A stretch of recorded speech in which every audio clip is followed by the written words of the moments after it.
Welcome back. This is the Ben Shapiro Show. Joining us on the line is Eric Metaxas, host of the Metaxas radio show, nationally syndicated radio program heard in more than 120 cities around the United States. He, of course, is the New York Times #1 best-selling author of multiple books. His newest book is Atheism Dead. Eric, thanks for joining the show. Really appreciate it.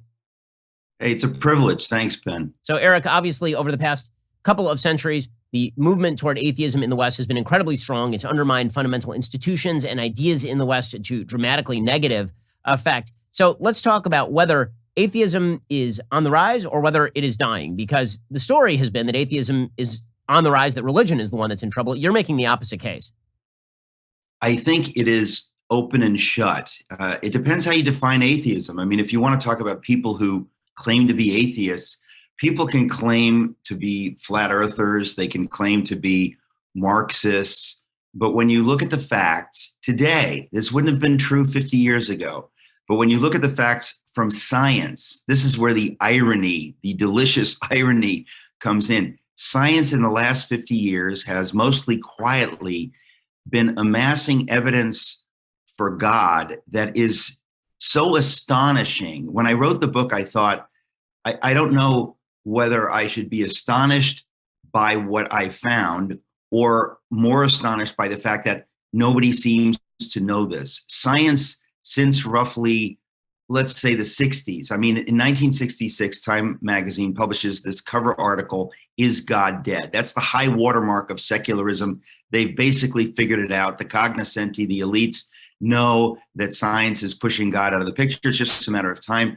And ironically, since then, the most advanced science, this wouldn't have been possible with really science before that, but it points more and more to the idea that there's a creator, to the point where now it's such an absurd level of certainty that it's almost funny to me that this isn't headline news. The fine-tuned universe, which Christopher Hitchens, in a rare moment of honesty, said was the single most powerful argument for God.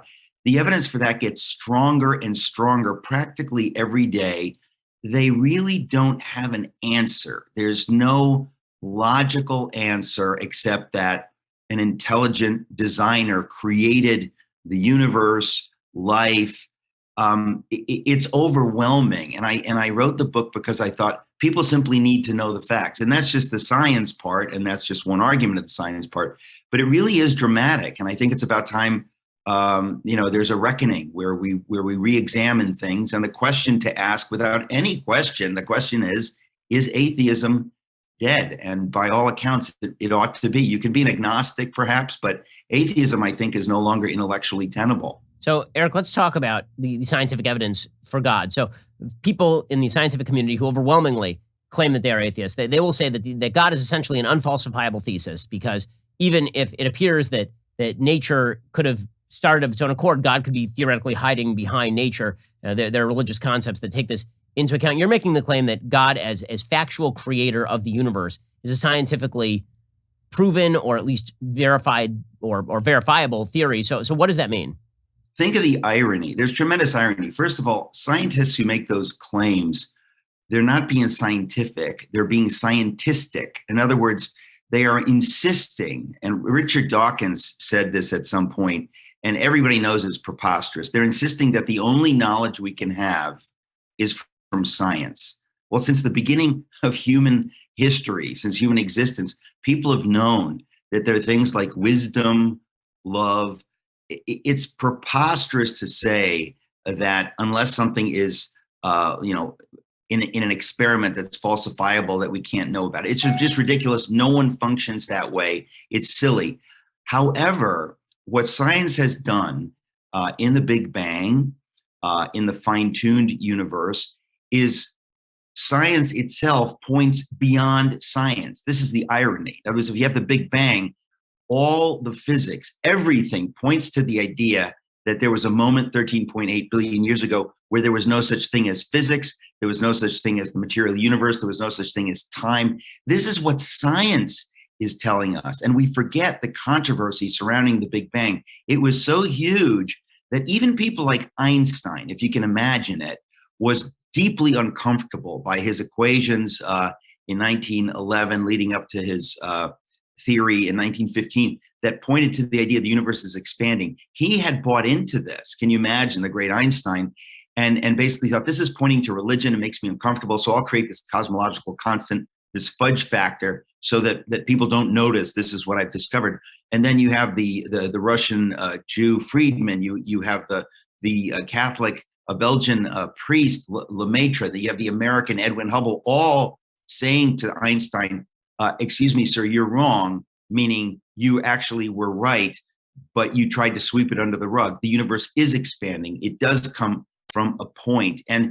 But to a scientist who wants to believe that, the laws of physics are everything, or the laws of science are everything, to find a moment where those things didn't exist is disturbing. And that's just the first chapter of the story. Then you get to the fine-tuned universe, where science points more and more and more to this idea that there is no conceivable way that life, that the earth, that the universe itself with the planets and so on could have come into being any other way than with a level of exquisite calibration and tuning. It's actually almost frightening when you realize how complicated it is and how beautiful it is. And science discovers this more and more every day. So common sense says that to limit things to quote unquote scientific discovery, it's like a baker saying that if something isn't baked, it's not food. I refuse to even discuss it. It's just silly. We all know that there's at least the possibility of something beyond the material world. We all function that way.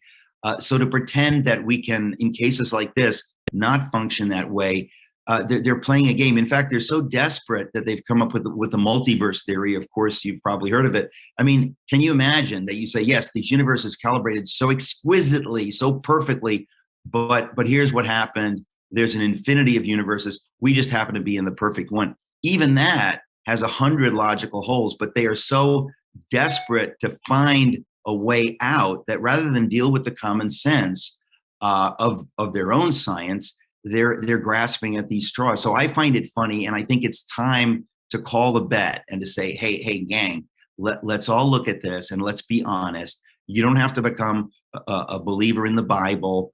You can be an agnostic, but to say you're an atheist at this point, you might as well say you're a flat earther. It's silly. What is the point? We're speaking to Eric Metaxas. His new book is Atheism Dead. Eric, so you talk in the book also about the biblical notion that God created man in his image. And this has been sort of a troubling idea for followers of evolutionary biology who tend to have a sort of mechanistic view of how human beings work. What does it even mean? It doesn't mean physically, obviously not. Does it mean spiritually? If man doesn't have a spirit, then what exactly is this even supposed to mean? You say that there's a strong case that God did craft us in his likeness and in his image. What does he mean by that? Well, I mean, let's put it this way.